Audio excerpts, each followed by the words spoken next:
हालांकि ये भी सही है कि केजरीवाल कभी पॉलिटिक्स से बाहर नहीं हुए, लेकिन जेल का ये जो समय था ये उनके लिए कुर्सी पर बने रहने को लेकर भी एक चुनौती थी। बार बार मांग उठ रही थी कि उन्हें सीएम पद की कुर्सी से त्यागपत्र देना चाहिए, बने रहे और अब खुलकर मैदान में आए हैं। और ये पॉलिटिक्स होगी हरियाणा के चुनाव से संबंधित, क्योंकि अभी पहली चुनौती आने के बाद में उनके सामने हरियाणा का चुनाव है। खासतौर पर दिल्ली और पंजाब से सटे हुए जो क्षेत्र हैं वहां पर अच्छा प्रदर्शन आम आदमी पार्टी कर पाए, इसकी उम्मीद आम आदमी पार्टी के कार्यकर्ताओं को अब ज्यादा होगी जब अरविंद केजरीवाल बाहर आ चुके हैं। दिल्ली के सीएम अरविंद केजरीवाल तिहाड़ जेल से रिहा हो गए हैं। रिहाई से पहले मनीष सिसोदिया, संजय सिंह, भगवंत मान, आतिशी समेत पार्टी के कई दिग्गज नेता और कार्यकर्ता तिहाड़ जेल के गेट के बाहर पहुंच गए थे। रिहाई के बाद केजरीवाल ने तेज बारिश के बीच कार्यकर्ताओं को संबोधित किया। उन्होंने आम आदमी पार्टी के नेताओं और कार्यकर्ताओं को संबोधित करते हुए कहा कि लाखों लोगों ने मेरे लिए दुआ की थी, उन लोगों की दुआओं की वजह से आज बाहर आया हूं। केजरीवाल ने बीजेपी पर हमला बोलते हुए कहा कि इन लोगों ने मुझे जेल में डाल दिया। इन लोगों को लगा कि केजरीवाल को जेल में डाल देंगे तो मेरे हौसले टूट जाएंगे, लेकिन मेरे हौसले और मेरी ताकत 100 गुना ज्यादा बढ़ गई है। उन्होंने कहा कि इनकी जेल की मोटी मोटी दीवारें, इनकी जेल की सलाखें केजरीवाल के हौसले को कमजोर नहीं कर सकती। जेल के बाहर आप नेता जश्न मना रहे हैं। केजरीवाल के बाहर आने के बाद आप कार्यकर्ताओं में उत्साह बढ़ा है। इसका हरियाणा के विधानसभा चुनाव पर क्या असर होगा, इस पर जरा विस्तार से हम चर्चा करेंगे, लेकिन इससे पहले सुनिए जेल से बाहर आने के बाद अरविंद केजरीवाल ने क्या कुछ कहा है। जिंदगी में बहुत संघर्ष किया है,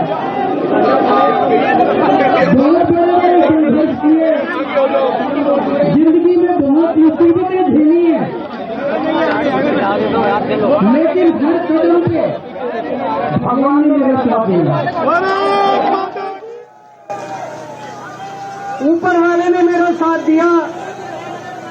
क्यों? क्योंकि मैं सच्चा था, मैं सही था, इसलिए भगवान ने मेरा साथ दिया। इन लोगों ने मुझे जेल में डाल दिया। इन लोगों को लगा कि केजरीवाल को जेल में डाल देंगे तो केजरीवाल के हौसले टूट जाएंगे। आज मैं आपको कहना चाहता हूं, मैं जेल से बाहर आया हूं, मेरे हौसले 100 गुना ज्यादा बढ़ गए हैं।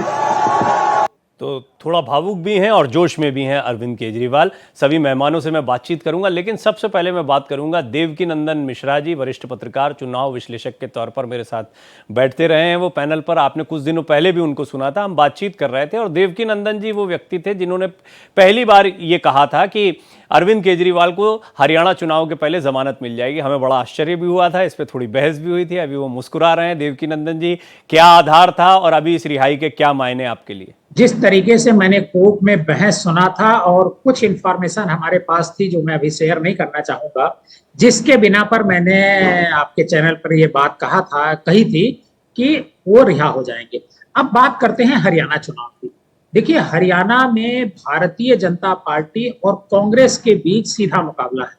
आप लोकसभा चुनाव में देख चुके हैं कि अरविंद केजरीवाल की जो पार्टी है, आम आदमी पार्टी, वो पंजाब में कांग्रेस के साथ इंडिया ब्लॉक के तौर पे नहीं लड़ रही थी, बल्कि फ्रेंडली फाइट कर रही थी। वो इस वजह से कर रही थी कि वहां की सिचुएशन पूरे देश से अलग। इसी वजह से कांग्रेस को भी फायदा हुआ लोकसभा के चुनाव में पंजाब में, और आम आदमी पार्टी को फायदा हुआ।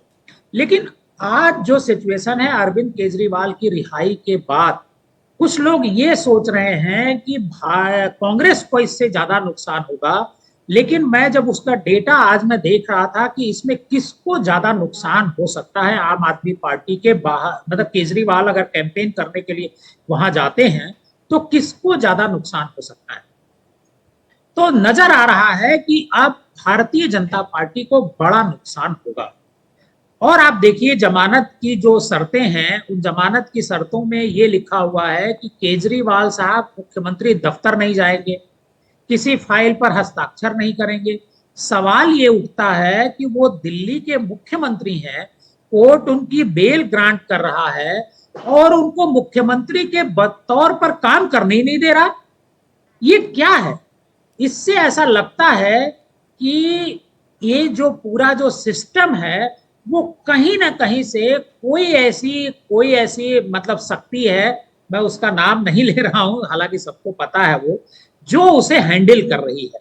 और इसी की वजह से इस तरह की बॉन्डिंग, इस तरह के उसमें डिस्क्लेमर, शर्तें लगाई गई हैं। नहीं तो जब जमानत हो गई, वो बतौर मुख्यमंत्री करीब 6 महीने तक वो करीब जेल में रहे। 22 मार्च को उनकी गिरफ्तारी होती है और करीब करीब 6 महीने कंप्लीट होने जा रहे हैं। अगर 6 महीने जेल में रह करके वो बाहर निकल रहे हैं और 6 महीने के दौरान कोर्ट ने या केंद्र सरकार ने उनको मुख्यमंत्री पद से नहीं हटाया और वो खुद उन्होंने इस्तीफा नहीं दिया, तो अगर कोर्ट ने आज बेल दे दी है, तो मुझे लगता है कि कोर्ट का ये फैसला कि वो मुख्यमंत्री सचिवालय नहीं जाएंगे, वो हस्ताक्षर नहीं देखिए कर देवकी सकेंगे, नंदन जी, ये बात, ये थोड़ा मेरे ये समझ के परे। आप, हाँ, ये हम इसको यही कह सकते हैं कि समझ से परे, पर कोर्ट का फैसला है, उसमें मैं आप कुछ ना डिबेट कर सकते हैं, ना कोई बहुत विस्तृत इस पर टिप्पणी रख सकते हैं, क्योंकि माननीय कोर्ट ने जो भी कुछ निर्णय उस समय चीज़ों को देखकर लिया होगा, क्योंकि कई शर्तें यहाँ पर रखी गई हैं और इन शर्तों से ये भी बहुत स्पष्ट होता है कि एक तो दूध का दूध, पानी का पानी जैसी बात नहीं। हालांकि आपने एक दिलचस्प एनालिसिस रखी, मैं एक बार फिर बता दूं, पैनल पर और भी जो मेरे साथ प्रवक्ता जुड़े हैं, जैसे कि एडवोकेट अनमोल पवार जी जुड़े हैं, जो कि प्रवक्ता आम आदमी पार्टी हैं, उनसे भी हम बातचीत करेंगे। साथ ही साथ में मेरे साथ डॉक्टर अनिल गुप्ता, जो कि प्रवक्ता दिल्ली बीजेपी हैं, वो भी जुड़ चुके हैं। आपका भी गुप्ता जी मैं बहुत बहुत स्वागत करता हूँ। और थोड़ी देर में उमेश सहगल जी भी मेरे साथ जुड़ेंगे, जो कि पूर्व चीफ सेक्रेटरी हैं दिल्ली के, वो भी हमारे साथ इस पैनल का हिस्सा होंगे। देवकी नंदन जी वो पहले व्यक्ति थे, मैं आप दोनों को बताना चाहूँगा, जिन्होंने करीब 4-5 दिन पहले हम बात कर रहे थे शायद देवकी नंदन जी, तब उन्होंने कहा था कि जल्दी ही अरविंद केजरीवाल बाहर आ जाएंगे। तो अब वो एक पॉलिटिकल एनालिसिस रख रहे थे। हालांकि उन्होंने भी एक एनालिसिस रखी, उसमें तुरंत ही कह दिया है कि इसका ये मायने नहीं है कि बीजेपी को कोई फायदा होने जा रहा है, इससे बीजेपी को नुकसान होगा। उन्होंने पंजाब मॉडल की यहाँ पर बात की। पर डॉक्टर अनिल गुप्ता, आप केजरीवाल की रिहाई और हरियाणा चुनाव, इन दोनों को किस तरीके से देखते हैं? क्योंकि मैं काफ़ी बात कर चुका हूं उनके बाहर आने के बाद में, जो भारतीय जनता पार्टी के तमाम प्रवक्ताओं के, नेताओं के बयान हैं, वो भी हमने दिखाए। मैं चाहूँगा हरियाणा फोकस पर थोड़ा फोकस करते हुए आप बताएं कि कितना इम्पैक्ट आप देखते हैं और क्या आपको फ़ायदा है या नुकसान है? जी नमस्कार आपको और सभी दर्शकों को नमस्कार। मेरी आवाज क्लियर जी आ रही है? जी जरा एक जी, बारी स्पष्ट बता आ रही देंगे है तो आपकी मैं आवाज़। नमस्कार। नमस्कार। देखिए, आज का जो जजमेंट आया है उसमें दिल्ली के मुख्यमंत्री को रिलीफ नहीं मिला, बल्कि अरविंद केजरीवाल जी को कंडीशनल बेल मिली है। आप यही इंसिडेंट अगर आप मार्च 2024 का देखिए, जब लोकसभा चुनाव से पहले केजरीवाल साहब 21 दिनों के लिए चुनाव प्रचार के लिए जेल से बाहर आए थे, तब उन्होंने क्या स्टेटमेंट दी थी? तब आम आदमी पार्टी ने क्या बोला था? उन्होंने कहा जेल से बाहर आएंगे, मुझे जेल से वोट दीजिए, अगर मेरे सांसद अगर आप जितवा देंगे तो मुझे जेल जाने की जरूरत नहीं पड़ेगी। दिल्ली इनको कहते हैं कि दिल्ली में इनका राज है, पर दिल्ली की 7 सीटों पर इनको बुरी तरीके से हार महसूस हुई थी, इनको हार हुई थी।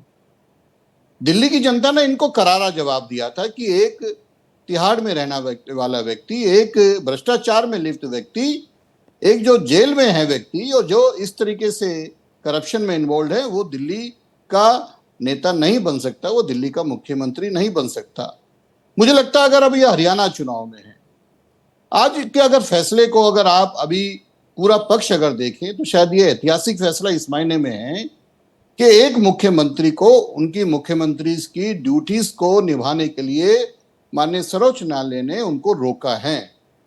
कार्यालय वो नहीं जा सकते, साइन वो नहीं कर सकते। एक तरीके से सिर्फ हम कहें तो टेक्निकली वो अभी भी सीएम है, क्योंकि वो अपनी हट दर में रहता है, पर अगर प्रैक्टिकली करें तो वो कोई भी अपना मुख्यमंत्री का रोल नहीं अपना सकते।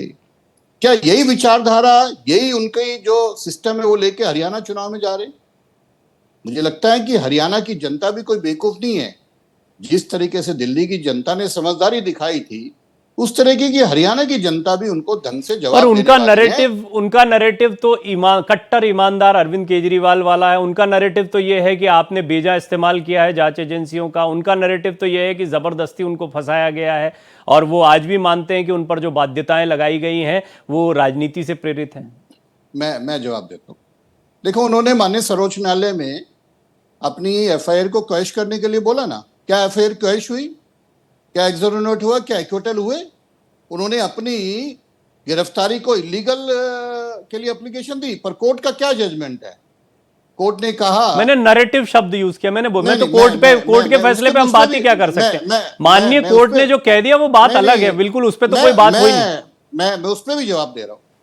दिक्कत क्या है कि आम आदमी पार्टी और केजरीवाल साहब खुद अपने झूठे नैरेटिव सेट करने की कोशिश करते हैं, पर ये कितने दिन जनता को बेवकूफ बनाएंगे, कितने दिन बनाएंगे। आज ये सिर्फ मुख्यमंत्री हैं अपने शीश महल में रहने के लिए, अपनी सुख सुविधा रहने के लिए, पर दिल्ली की जनता के वेलफेयर के लिए क्या काम करेंगे। आप अपने लेवल पे एक ठीक है, मैं इस पर आऊंगा क्योंकि डिटेलिंग हो जाएगी, इस पर हमने काफी बात की है। उनका पुराना इतिहास आपके कई साथी प्रवक्ताओं ने रखा, कई बातें कही गई, तो मुझे भारतीय जनता पार्टी का स्टैंड पता है। लेकिन देखिए, अनमोल जी जो हैं वो कानून के भी जानकार हैं, तो दोनों ही पहलू से बात करेंगे। लेकिन अनमोल जी, मैं चाहूंगा थोड़ा चर्चा को आगे की दिशा में ले जाएं। बहुत सारी बात हमने देखा कि आरोप प्रत्यारोप हो गए। थोड़ा हरियाणा चुनाव पर देवकी नंदन जी ने एक महत्वपूर्ण टिप्पणी की, आप लोग सुन पाए नहीं सुन पाए, लेकिन उनका ऐसा मानना है कि हरियाणा चुनाव में बड़ा इंपैक्टफुल रहेगा। और पहले जो वो कह रहे थे कि वो बाहर आएंगे, उसमें भी कहीं ना कहीं उनको ऐसा लग रहा था कि ये स्ट्रैटेजिकल हो सकता है, इस तरह का शायद रहा हो, मैं उनसे और जानूंगा। लेकिन हरियाणा चुनाव और अरविंद केजरीवाल जी का बाहर आना एक इत्तेफाक है आप लोगों के लिए, या आपको लगता है कि ये एक बड़ा इंपैक्ट डालने वाला है? देखिए, अरविंद केजरीवाल जी का बाहर आना न्यायिक प्रक्रिया का एक हिस्सा है। हमने लोअर कोर्ट से लेके हाई कोर्ट तक और फिर उच्च न्यायालय में जब अर्जी लगाई बेल की, तो हमें राहत सर्वोच्च न्यायालय से मिली। और ये हमने और भी केसेस में देखा है, चाहे मनीष सिसोदिया जी की बेल हो, चाहे संजय सिंह जी की बेल हो, सभी मुकदमों में सर्वोच्च न्यायालय ने बेल देते समय ये कहा है कि इसमें जांच जो है वो ठीक ढंग से नहीं की गई। सीबीआई और ईडी जो है, आज माननीय सर्वोच्च न्यायालय ने कहा कि वो तोते की तरह काम कर रही हैं। वो पासिंग कमेंट था, लेकिन फैसले में लिखा गया है कि गिरफ्तारी जायज है। देखिए, वो पैरा 33 में बहुत स्पष्ट तरीके से कोर्ट ने कहा है कि ना फेयर इन्वेस्टिगेशन की गई, ना जुडिशियस इन्वेस्टिगेशन की गई, और वो अपने आप में फंडामेंटल राइट्स का वायलेशन है। दूसरी सबसे महत्वपूर्ण चीज ये कही गई कि कॉन्स्पिरेसी के तहत अरविंद केजरीवाल जी को गिरफ्तार किया गया और सीबीआई द्वारा 22 महीने तक उनकी गिरफ्तारी नहीं की गई। लेकिन जब एनफोर्समेंट डायरेक्टरेट के केस में अरविंद जी को बेल दे दी गई, तो केवल और केवल उन्हें अंदर रखने की मंशा से सीबीआई ने उन्हें तुरंत अरेस्ट कर लिया गया। और इसके बारे में आज बड़ी सख्त टिप्पणी की है जस्टिस भुयल ने, और उन्होंने यह भी कहा है कि इन्वेस्टिगेटिंग एजेंसी को फेयर तरीके से काम करना चाहिए। हालांकि ये ऑर्डर का हिस्सा नहीं है, दर्शकों को हम वैसे बता चुके हैं। ऑर्डर का हिस्सा, ऑर्डर मैं आपको पढ़ के सुनाऊं, पैरा 33 अगर आप चाहें। मैंने पढ़ा भी है, मैंने आपको सुन भी लिया। जो पासिंग कमेंट है उसकी बात हो रही है। पासिंग कमेंट नहीं है, ये ऑर्डर का हिस्सा है। मैं आपको एक चीज और operative part of the judgment. Anmol ji, मैं जो प्रश्न किया था, मैंने जो आपको प्रश्न किया था कि गिरफ्तारी जायज है, यानी सीबीआई ने जो गिरफ्तारी की वो जायज है, ये बात भी तो लिखी है ऑर्डर में, इसको भी एड्रेस करें। देखिए, गिरफ्तारी बिल्कुल जायज नहीं है। नहीं, अगर आप कोर्ट की हर बात को बोल रहे हैं तो ये भी ऑर्डर में लिखा हुआ है, इसको भी थोड़ा सा एक्सप्लेन करें। Let me refresh your memory. गिरफ्तारी जो आप कह रहे हैं जायज है, कोर्ट ने लगातार समय समय पे ये कहा कि एक भी पैसे की रिकवरी नहीं हो पाई। सुप्रीम कोर्ट ने यह कहा कि जब ये केस क्रॉस एग्जामिनेशन में जाएगा तो 2 सवाल बाद ये केस जो है खत्म हो जाएगा, इसमें इतनी भी ताकत नहीं है। तीसरा, कोई भी डायरेक्ट एविडेंस नहीं मिला आज तक केजरीवाल जी के खिलाफ। चौथा, जो मनी ट्रेल ये तलाश रहे थे, उस मनी ट्रेल को आज तक नहीं ढूंढ पाए, बल्कि इनके जो पी शरद रेड्डी जिन्हें तथाकथित इतनी सारी शर्तें क्यों लगाई गई हैं? जमानत पर इतनी शर्तें क्यों लगाई गई हैं? सर, पूरी बात तो होने दीजिए। नहीं, आप अनमोल जी देखिए, आप प्रवक्ता हैं, आप पार्टी की बात रखेंगे, एक लाइन रखेंगे, लेकिन आप ये देखिए ना कि एक चर्चा जब कर रहे हैं, या तो उसको हम ऐसे ही ले जाएं, नहीं तो मैं आपके हर जवाब पे काउंटर करता रहूं। क्या मतलब निकलेगा? नहीं तो आप आप एक काउंट- तथ्यात्मक बात आप- को रखिए, मैं नहीं चाहता कि आप पॉलिटिकल एक तरीके से जो हम सुन चुके रिएक्शन, वो सारे रिएक्शन दोबारा सुने यहां पर। देवकीनंदन जी, पॉलिटिकल पार्टीज प्रवक्ता जो हैं उनका राजनीतिक धर्म भी होता है, वो पार्टी की एक लाइन को लेकर चलते हैं। बहुत बैलेंस व्यू तो वैसे भी एक्सपेक्ट नहीं किया जा सकता, क्योंकि उनका अपनी पार्टी की तरफ एक झुकाव रहता है। मैं आपसे जानना चाहता हूं एक वरिष्ठ पत्रकार के नाते कि अरविंद केजरीवाल गए, अनमोल जी आऊंगा, मैं आऊंगा आपके पास, आऊंगा, आपकी बात पूरी ली जाएगी, निश्चिंत रहें आप। देवकीनंदन जी, अरविंद केजरीवाल की एक इमेज, वो एक आंदोलन से खड़े हुए, इसमें कोई दो राय नहीं, 10 साल में राष्ट्रीय पार्टी का दर्जा हासिल करवाना, लोकप्रियता का वो स्तर हासिल करना जो भारतीय राजनीति में बहुत विरले लोगों को हासिल होता है। लेकिन इस एक मामले ने कितना डेंट किया उनकी इमेज को, और क्या इसीलिए कट्टर ईमानदार इस फ्रेज का बार बार यूज किया जा रहा है? बिल्कुल आप ठीक कह रहे हैं कि इससे अरविंद केजरीवाल की जो कट्टर ईमानदार वाली जो छवि है उस पर डेंट लगा है। लेकिन हम आपको यहाँ एक दूसरी भी चीज बताना चाहेंगे, ये जो लोग अपने को ईमानदार बताते रहे हैं, चाहे कोई पार्टी हो, क्या वो वाकई में ईमानदार हैं? पार्टियां अरबों रुपया चुनाव में खर्च करती हैं, वो क्या ईमानदारी से आता है? चाहे वो भारतीय जनता पार्टी हो, चाहे आम आदमी पार्टी हो, चाहे कांग्रेस पार्टी हो, कोई भी पार्टी हो, ये सब ब्लैक मनी होता है और करप्शन का ही पैसा होता है। जो कोई व्यक्ति, मतलब भारतीय जनता पार्टी को सबसे ज्यादा चंदा मिला, आपने देखा कि बॉन्ड के रूप में करीब 7,000 करोड़ का चंदा बीजेपी को मिला। जिन लोगों ने बीजेपी को चंदा दिया, बीजेपी ने उनके काम किए, उनको या तो जेल से बेल कराई या उनको टेंडर दिए, बहुत सारी इस तरह की चीजें आई हुई थी जब बॉन्ड का मामला प्रकाश में आया था। तो करप्शन तो देखिए हर पार्टी करती है। अगर करप्शन की बात करें, करप्शन अगर नहीं होगा तो कोई पार्टी चल नहीं सकती है, चाहे वो अरविंद केजरीवाल की पार्टी हो, चाहे कांग्रेस पार्टी ये वरिष्ठ पत्रकार चाहे देवकीनंदन जी की राय है भाई, देखिए उनकी राय है, उनकी निजी राय है। और मैं आपको एक बता दूं, देखिए क्या है कि शराब घोटाला, मैं ऐसा मानता हूं कि शराब घोटाला जिसे बताया गया है कि घोटाला, एक पॉलिसी नहीं बनी और उस पॉलिसी में इतने लूप होल से, और बताया गया कि इसमें पैसा के अरविंद केजरीवाल को आया, हो सकता है आया हो पैसा, लेकिन एक यहां अरविंद केजरीवाल से चूक हो गई। अगर जो पॉलिसी बनी थी उस पॉलिसी को अरविंद केजरीवाल की सरकार ने ही रद्द किया।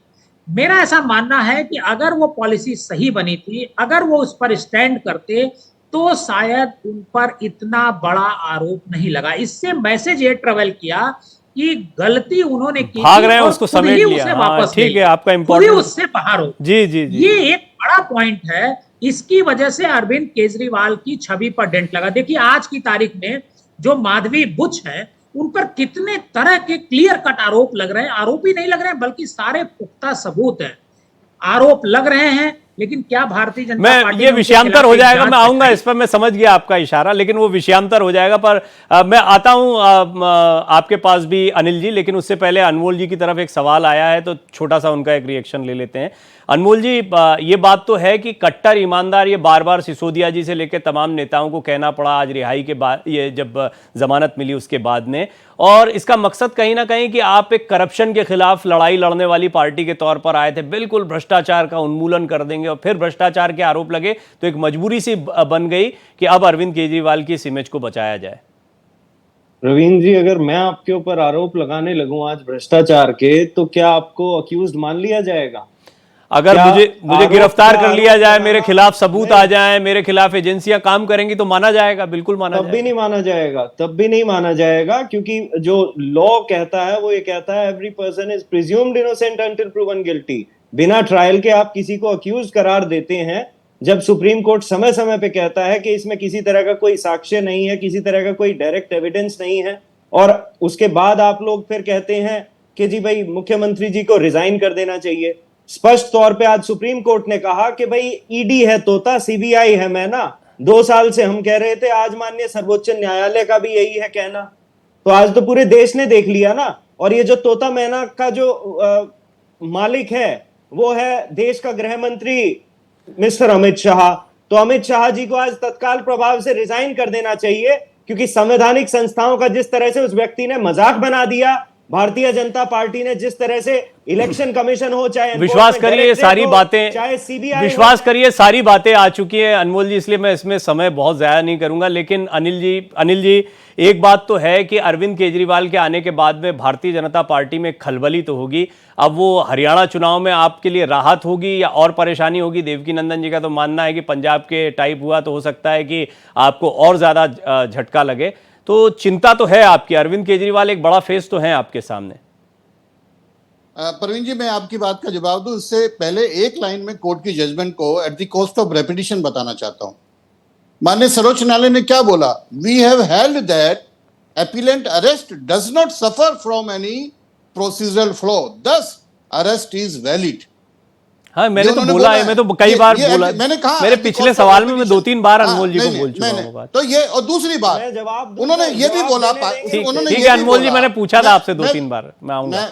मैं आपकी बात का पूरा जवाब दूंगा क्योंकि आपने आम आदमी पार्टी के प्रवक्ता को बोलने का ज्यादा मौका नहीं आप बोलिए। दूसरी, हाँ, मैं एक चीज और, जब उन पे उन्होंने ये भी कहा कि उनको मुख्यमंत्री रहना चाहिए या नहीं रहना चाहिए, कोर्ट ने कहा ये उनके ऊपर है। ये भी बोला, आप अगर आप पूरी जजमेंट देखिए, जब उनके सारी पावर्स को कर्टेल किया गया, पहली बार हुआ है। और आज तो वो जो लालू प्रसाद यादव, जो जयललिता, मधु कोड़ा वाले गैंग का हिस्सा बन गए, उनको भी ऐसा हुआ था। हाँ, जहां तक हरियाणा चुनाव की मैं आपकी बात पे आता हूं, देखिए यही चीज इन्होंने लोकसभा चुनाव से पहले कहा था और उस वक्त भी बड़ा हुआ था कि ये आ गए हैं, पता नहीं क्या कर देंगे। 22 से ज्यादा सीटों पे लड़े थे, क्या रिजल्ट रहा? पहले इन्होंने कल्याणपुरी में, दिल्ली में अपने रोड शो किया था, वो वाला बूथ भी ये हारे। देखिए, हमें अपने बीजेपी को, अपने कैडर पे, अपने कार्यकर्ताओं पे विश्वास है क्योंकि दिल्ली और हरियाणा सटे हुए हैं। और मैं आपको बता दूं, काफी लोग हरियाणा के दिल्ली में रहते हैं और दिल्ली में रेगुलरली दिल्ली और हरियाणा का आपस में आना जाना है। दिल्ली की जो व्यवस्था चौपट की हुई है, दिल्ली में आज जो पोल्यूशन की स्थिति है, दिल्ली में जो सड़कों की स्थिति है, किसी से छुपी है क्या? नहीं छुपी। दिल्ली में जो अव्यवस्था है, दिल्ली में, आप ये बताइए, ये तो शराब घोटाला है जो 2% से 12% किया। जब इन्होंने अपना शीश महल बनाया, किसने कहा कि 10 करोड़ से नीचे के टेंडर रखो? किए ना इन्होंने, 10 करोड़ से नीचे के टेंडर रखकर। अगेन मैंने उनको भी रोका था, तो मैं आपको भी रोकना चाहूंगा क्योंकि ये फिर हम, लेकिन आपने एक इंपॉर्टेंट बात कही है कि यहां की स्थितियों को देखकर हरियाणा पर कि यहां पर चौपट कर दिया, जैसा आपका कहना है भारतीय जनता पार्टी का। वहीं आम आदमी पार्टी का कहना होता है कि यहां की शिक्षा व्यवस्था को देखकर, यहां बिजली के बिल जिस तरीके से कम किए गए, माफ किए गए, उसको लेकर, ये सारी चीजों को लेकर काफी एक पॉजिटिव इंप्रेशन भी गया। दिल्ली बीजेपी के प्रवक्ता डॉक्टर अनिल गुप्ता अपनी बात को रख रहे थे। हमने हरियाणा चुनाव की बात की, मैं चाहूंगा आप अपनी बात को पूरा भी करें। दिल्ली का एक मॉडल है, दिल्ली मॉडल को लेकर ही पंजाब में गए थे। हालांकि पंजाब की सियासत बहुत अलग है, मैं जानता हूं। गुजरात में खास तौर पर, जो भले ही 5 सीटें मिली लेकिन 10% वोट प्रतिशत भी बढ़ा था। तो ये मॉडल जो है ये वैसा भी नहीं है कि हर जगह पर गड़बड़ाया। और दूसरा एक सवाल आपने, क्योंकि दिल्ली की लोकसभा सीटों को आपने कई बार अपने उत्तर में कोट किया है, तो मैं ये भी जानना चाहूंगा कि हरियाणा में लोकसभा सीटें आपकी बिल्कुल आधी रह गई, तो अगर इस समीकरण से चलेंगे तो एंटी इनकम्बेंसी को वहां पर मानना पड़ेगा। देखिए प्रवीण जी, आम आदमी पार्टी ने हरियाणा में एक सीट पर गठबंधन के तहत चुनाव लड़ा, कुरुक्षेत्र। और कुरुक्षेत्र में भी जेल से आने के बाद अरविंद केजरीवाल जी ने वहां प्रचार किया, प्रसार किया, इनके सारे नेताओं ने किया। वहां का क्या रिजल्ट रहा सबको पता है। और अभी तो 3-4 महीने ही हुए चुनाव को। तो क्या ये अभी दिखाना चाहते हैं? ये क्या दिल्ली का मॉडल? दिल्ली में अभी 4 दिन पहले इन्होंने कहा कि दिल्ली में पटाखे बैन हो गए, इनके मंत्री गोपाल राय ने कहा। और आज खुद ही उन्हीं नियमों की धज्जियां इन्होंने तिहाड़ जेल के बाहर पटाखे छुड़ा के जश्न मना के लड़ाई। तो ये खुद के बनाए नियम नहीं मानते तो देश का कानून क्या मानेंगे? एक इन्होंने पोस्टर में, मुझे बड़ा अजीब लगा, दुख भी लगा, शायद आपने नोट नहीं किया। इन्होंने कहा, एक पोस्टर लगाया कि मोदी का काल केजरीवाल। तो क्या ये अपने आप को भगवान से भी ऊपर मानने लगे हैं? किसी की मृत्यु तक ये कर सकते हैं, ऐसे पोस्टर ये लगाते हैं। क्या ये देश की जनता नहीं देख रही? आप राजनीति में राजनीति करिए ना।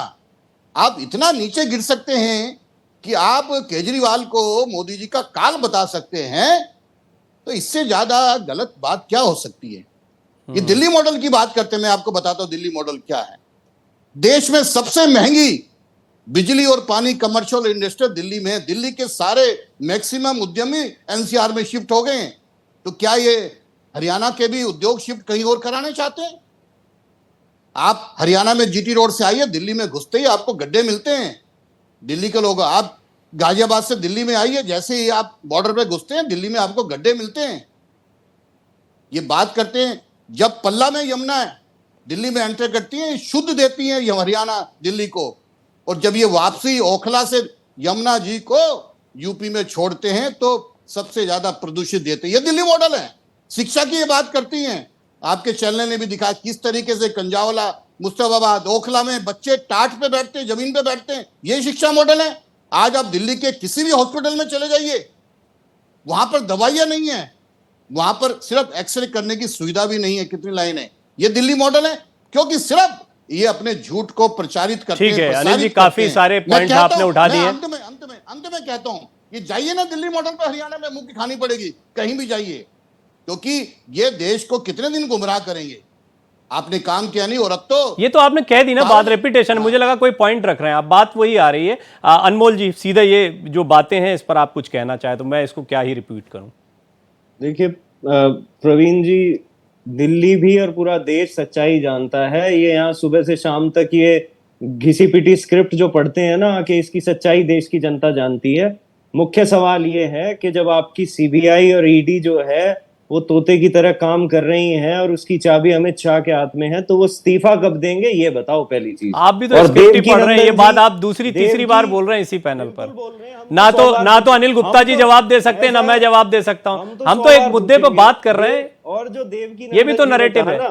देखिए देवकी नंदन जी ने जो पासिंग स्टेटमेंट दिया, मतलब आजकल फैशन हो गया ये कहना कि भाई पार्टी जो है वो भ्रष्टाचार कर रही है, जबकि कोई आरोप किसी तरह का, कोई आज तक एक भी मुकदमे में एक पैसे के भ्रष्टाचार का आरोप साबित नहीं हो पाया। लेकिन टीवी पे आना है, 2 मिनट ये जरूर कहना है जी फलानी पार्टी तो भ्रष्टाचार। उन्होंने कब कहा ऐसा? उन्होंने भी इससे पहले कहा था। नहीं, बिल्कुल नहीं कहा। चीज उन्होंने ये बात कही नहीं। उन्होंने ये बात कही नहीं। आप शायद उन्होंने मिस इंटरप्रेट कर गए किसी चीज को। देखिए चलो ठीक है, उन्होंने कहीं ये नहीं कहा कि आम आदमी पार्टी ने भ्रष्टाचार किया है, किसी ने भी नहीं कहा है। ये तो काम ये शायद वो बेहतर जानते हैं, हमने तो सुना था। खैर ठीक है, आप देवकी नंदन जी आपका नाम लिया, अगर आप उसको आप कुछ करेक्ट करना चाहें या ये जो प्रवक्ता साहब हैं अनमोल जी ने मेरी बात को लगता है ध्यान से, मैंने ये कहा है कि सारी पार्टियां करप्शन करती हैं, बिना करप्शन के कोई पार्टी आगे नहीं बढ़ सकती है, चाहे वो भारतीय जनता पार्टी हो, चाहे आम आदमी पार्टी हो, चाहे कांग्रेस पार्टी हो, या कोई भी पार्टी। इस सबके बीच में ये जो पार्टियों का जो खर्च है वो कहां से आएगा, ये मैंने कहा था। मैंने आम आदमी पार्टी देवकी नंदन जी हमारे साथ,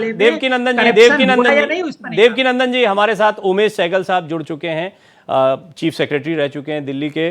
मैं आपका स्वागत करता हूं सहगल साहब एक बार फिर भारत एक्सप्रेस पर। बहुत महत्वपूर्ण है आज आपसे बात करना, क्योंकि सशर्त बाहर आए हैं अरविंद केजरीवाल। सशर्त बाहर आने के बाद में वो मुख्यमंत्री कार्यालय नहीं जा पाएंगे, बहुत सारी चीज़ें हैं जो नहीं हो पाएगी। दिल्ली की राजनीति को आप किस तरह से आने वाले दिनों में देखते हैं? यानी वो जब जेल में थे तब मुख्यमंत्री के तौर पर एक्टिव रहे हैं, अब बाहर आए हैं तब भी उनके सामने कई चुनौतियां और बाध्यताएं रहेंगी। दिल्ली किस तरह से चलेगी? देखिए, कोई ज़्यादा फर्क तो पड़ा नहीं बाहर में आने से। सरकारी फंक्शंस पहले भी नहीं कर सकते थे, अब भी नहीं कर सकते। शायद बस एक ही डिफरेंस आ गया कि वहाँ पे मुलाकात नहीं कर सकते थे। वहाँ ये था कि 2 लोगों से ज़्यादा आप हफ्ते में मिल नहीं सकते। यहाँ आप कितने भी लोगों से मुलाकात करिए, मगर आप कोई पब्लिक स्टेटमेंट नहीं दे सकते जो कि अफेक्ट है सिलेक्शन को या आपकी चीफ मिनिस्टर पोजीशन को। अब आप स्टेटमेंट जरूर इशू कर सकते हो, not as chief minister, as head of the party. आप पहले नहीं कर सकते थे, आप कर सकते हो। आप स्पीचेस भी दे सकते हो, आप नारे भी लगा सकते हो, वो सारा कर सकते हो। बट जहाँ तक सरकारी कामकाज का सवाल है, आपका बिल्कुल कोई पोजीशन चेंज नहीं हुई। देखिए, 2-3 चीज़ें होती हैं, कैबिनेट मीटिंग बुलाना, कैबिनेट मीटिंग पे प्रिजाइड करना, कैबिनेट मीटिंग की मिनट्स बनाना। ये तीनों फाइलों पे होती हैं, फाइलें आप कर नहीं सकते हैं। फिर वो जो अथॉरिटी बनी हुई है सिविल सर्विसेज अथॉरिटी, जो ट्रांसफ़र करती है, अपॉइंटमेंट्स करती है, उसमें आप चेयरमैन हैं। वहाँ भी आपको एजेंडा अप्रूव करना है, वहाँ आपको फिर फाइलों पे दस्तखत करने हैं, वहाँ आपको मिनट्स अप्रूव करने हैं, वो भी आप कर नहीं सकते। तो अब बच्चा क्या, आप क्या कर सकते हैं? आप कुछ भी नहीं कर सकते। तो जो पहली पोजीशन थी वही पोजीशन अब वापस आ गई है। तो अब ये है कि ये इनको सुप्रीम कोर्ट शायद फिर मूव करनी पड़ेगी, इजाज़त देनी पड़ेगी कि कम से कम जो मिनिस्टर रिज़ाइन कर गए हैं उनकी रेजिग्नेशन एक्सेप्ट करना, उनकी जगह पे दूसरा मंत्री अपॉइंट करना, और हो सकता है जो असेंबली का अगर सत्र बुलाना ज़रूरी है कॉन्स्टिट्यूशन में या रूल्स में, तो उसको ना हो तो फिर वो भी फाइल आप एलजी को भेज सकते हैं। तो ये शायद परमिशन देनी पड़ेगी, या मुझे पूरा ऑर्डर मैंने पढ़ा नहीं है सुप्रीम कोर्ट का, हो सकता है उसमें ये कवर्ड ही हो, या तो एलजी की अप्रूवल लेके कर सकते हो, मुझे ये इतना अभी तक न्यूज़ रिपोर्ट से क्लियर नहीं हुआ। तो 2-3 ऐसे मामले हैं जो इनको ज़रूर सुप्रीम कोर्ट में वापस जाना पड़ेगा और अप्रूवल लेनी पड़ेगी। मगर आप अगर वो नहीं करते, अगर सुप्रीम कोर्ट अपना ऑर्डर नहीं बदलती, तो फिर वही की वो स्थिति रहेगी जो कि पहले जेल के अंदर थी। तो कामकाज जिस तरीके से पहले चल रहा था उसी तरीके से अब भी चलता रहेगा। मतलब कि मैं ये नहीं कह सकता हूँ कि ज़रा 1% का भी उसमें कोई फ़र्क पड़ेगा। जी सर, मुझे एक चीज़ ये भी बताएं कि अभी जो वर्तमान में दिल्ली की हालत है, ख़ास तौर पर हम एडमिनिस्ट्रेशन के लिहाज से देखें तो एलजी पर बार बार आरोप लगाते हैं आम आदमी पार्टी के नेता, और इसी तरीके से हम एक रस्साकशी देखते हैं। तो हम देख रहे हैं कि एक बड़ा गैप होता है हर चीज़ में, ऐसा आम आदमी पार्टी दिखाती है कि हाथ बंधे हुए हैं। ये जस्ट एक नैरेटिव है या आपको लगता है ये सचमुच एक चैलेंज है? देखिए, बड़ा मुश्किल है इसके एक पॉलिटिकल पार्टी पे करना, मगर इतना मैं जरूर कह सकता हूं कि जब कुछ अच्छा काम होता है तो आप उसका क्रेडिट ले लेते हो। आप समझते हो कि अच्छा काम हुआ, आप समझते हो कि स्कूल अच्छे चल रहे हैं या हॉस्पिटल अच्छे चल रहे हैं, आप उसका क्रेडिट ले लेते हो। जब कुछ गड़बड़ होती है तो आप उस पर अपनी रिस्पॉन्सिबिलिटी लेने को तैयार नहीं हो। आप कहते हो जी अफसरों ने बेईमानी की, या एलजी ने गलती की, या फलां ने किया, या ढींग ने किया।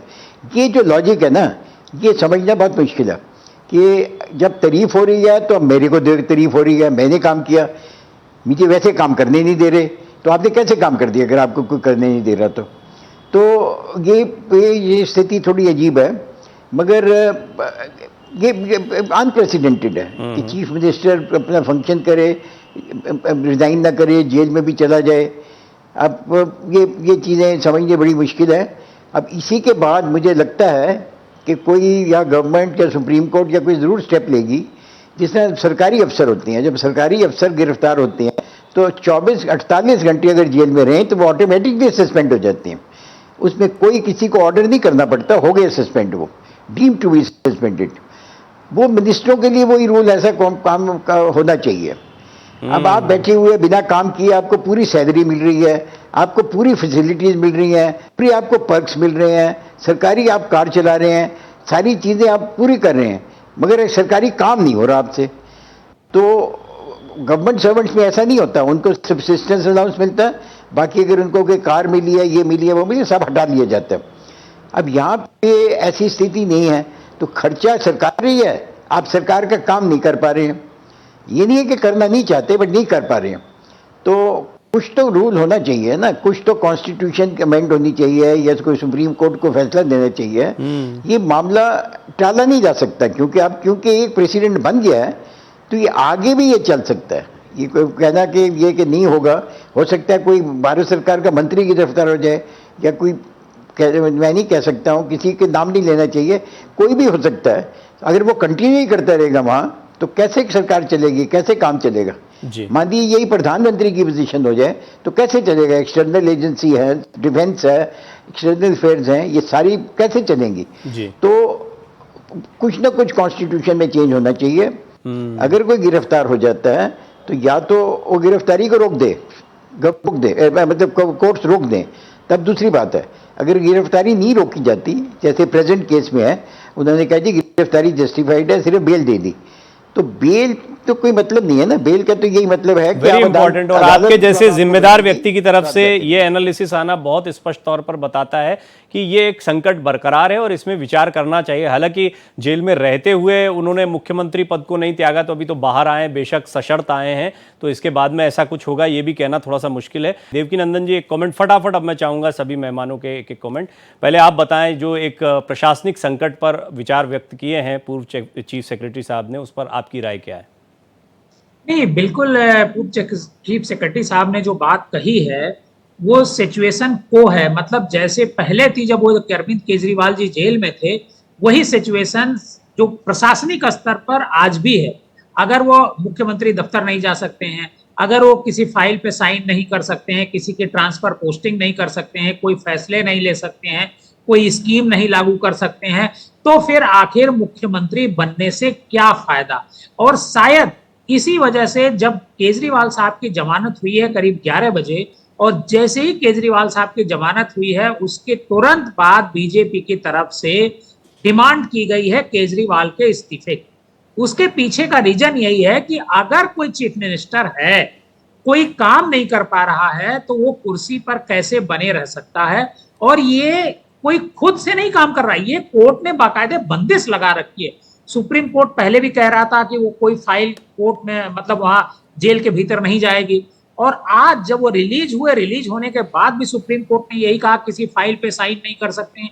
तो ये थोड़ा एक देखने वाली बात है। और गवर्नमेंट को, और मुझे लगता है हो सकता है जो बात अभी सेंगल साहब कह रहे थे कि इसमें मुझे लगता है कि रिवीजन में आम आदमी पार्टी जरूर जाएगी और सुप्रीम कोर्ट के सामने रिक्वेस्ट करेगी कि चूंकि सरकार का काम बाधित है और एक चीफ मिनिस्टर बाहर है, तो उसको काम करने का मौका दिया जाए। रिवीजन में जरूर आम आदमी पार्टी जाएगी, लेकिन रिवीजन में कितना उसको बेनिफिट मिलता है ये तो वक्त बताएगा।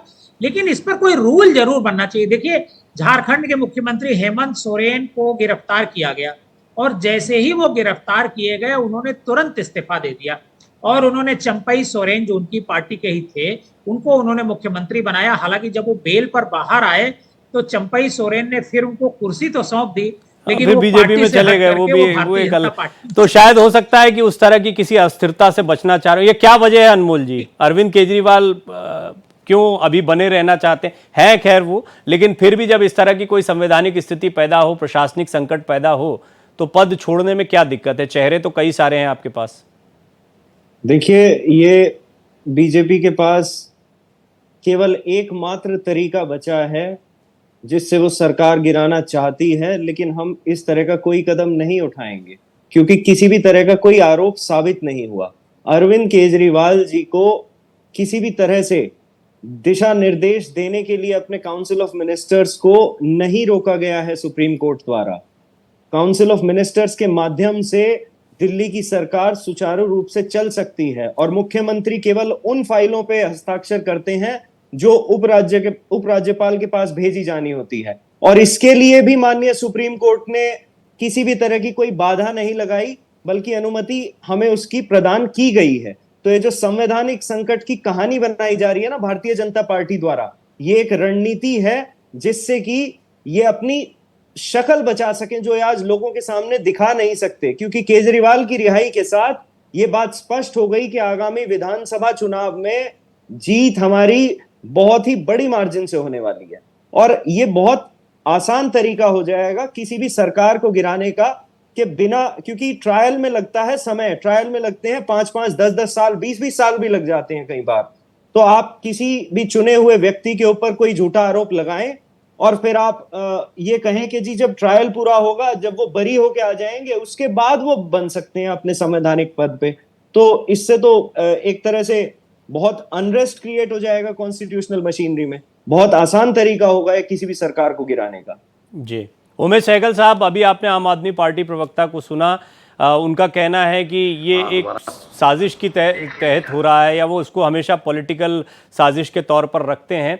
जो उन्होंने बताया कुछ फाइलें साइन होने के लिए जो एलजी के पास जाती हैं बस वहीं तक सीमित है, बाकी सारा काम सुचारू रूप से चल रहा है। लेकिन जब मैं आपकी बात सुन रहा था तो ऐसा लग रहा था कई व्यवहारिक संकट हैं जो मुख्यमंत्री के पास में वो प्रशासनिक अधिकार नहीं हो या कुछ बाध्यताएं हों तो उनकी समस्या रहती है। हाँ जी, आप सुन पा रहा हूँ। हाँ, आ रही है आपके पास। जी, मैं सवाल तो हालांकि पूरा पूछ लिया था मैंने।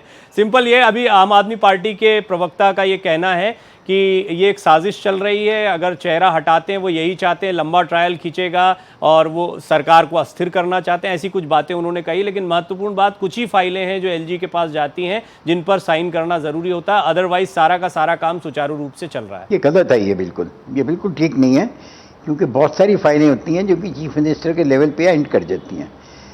ये मुझे एलजी के यहाँ जाने की ज़रूरत नहीं है, बट ये अगर जो फाइल आप जो चीफ मिनिस्टर के पास आती है वो अगर नहीं कर सकते तो वो फैसला नहीं हुआ ना, कोई कोऑर्डिनेशन नहीं हुई। अगर किसी की फाइनेंस के साथ प्रॉब्लम है, आपके सॉर्ट आउट करनी है, आप मीटिंग नहीं बुला सकते, आप सेक्रेटरीट में नहीं जा सकते, तो बाकी काम सुचारू रूप से तो जिस तरह चल रहा है वो तो चलता ही रहेगा, चाहे ये जेल में हो या जेल से बाहर हो। पॉइंट तो ये है कि अगर जेल से बाहर आए तो कोई फ़र्क पड़ेगा? मेरे मुताबिक कोई फ़र्क नहीं पड़ेगा। मैं तो पहले भी कह रहा हूँ कि ज़्यादातर काम जो होता है 90% काम तो सरकारी अफसर करते हैं, ये मिनिस्टर्स तो आती हैं 10% पॉलिसी डिसीजंस के लिए। अब पॉलिसी डिसीजन पिछले 5 साल मेरे महीने में कोई लेगी हो तो मुझे I will like to know. कोई पॉलिसी डिसीजन तो अभी तक ली नहीं गई, ली भी नहीं सकती क्योंकि कैबिनेट मीट ही नहीं कर रही है। आपकी वही एक्साइज पॉलिसी जो है वो पुरानी एक्सटेंड होती चली जाएगी। अगर कोई भी नई पॉलिसी अगर बनानी होगी तो आप नहीं बना सकते। तो सरकार क्या कर रही है? असेंबली कैसे कॉल की जाएगी? असेंबली कॉल करने के वेल जी के पास फाइल जानी पड़ेगी, वो भी चीफ मिनिस्टर के थ्रू जाएगी। कोई भी फाइल चीफ मिनिस्टर के पास नहीं आ सकती, तो चीफ मिनिस्टर तो नॉन फंक्शनिंग हो गए ना, वो तो फंक्शन नहीं कर रहे। हाँ, बाकी मंत्री हैं वो अपना काम कर रहे हैं, वो तो करते रहेंगे। मगर वो भी ज़्यादातर मैंने देखा यही रोज़ अखबारों में आता है कि एलजी ने अप्रूव नहीं किया, ये फलाने नहीं किया, ये मेरे अफसरों ने नहीं किया, ये उसने नहीं किया। वही ब्लेम गेम चल रही है। अगर क्लीन होनी है तो उसमें भी ब्लेम गेम चल रही है। अगर अस्पतालों में दवाई नहीं है वो भी ब्लेम गेम चल रही है कि अफसर रिस्पॉन्सिबल हैं या एलजी रिस्पॉन्सिबल हैं। तो कोई बीच में चीफ मिनिस्टर हो, कोई कैबिनेट मीटिंग हो, कोई पॉलिसी डिसीजन हो तो आगे बढ़े आदमी। अब कुछ हो तो रहा नहीं रहा, तो कोई बड़े टेंडर भी अप्रूव नहीं हो रहे होंगे। जी, 5 करोड़ मैं डॉक्टर अनिल को सुनना चाह रहा था, लेकिन एक क्विक रिस्पांस अनमोल जी आपका उमेश सहगल जी की बात पर।